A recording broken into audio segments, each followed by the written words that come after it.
Scientists believe that 80% of the volcanic eruptions on Earth take place in the ocean.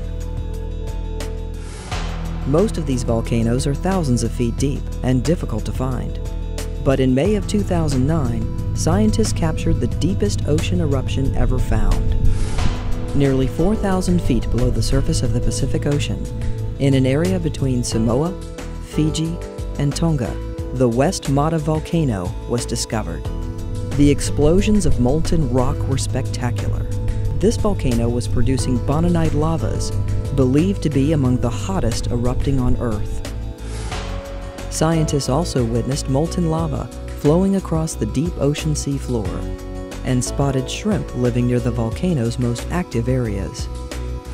This research allows us to closely examine how ocean islands and undersea volcanoes are born.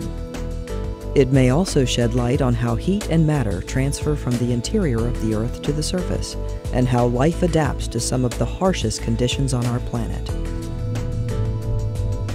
Finding West Mata was a huge break for scientists, and for those interested in seeing what takes place in the deepest depths of our ocean.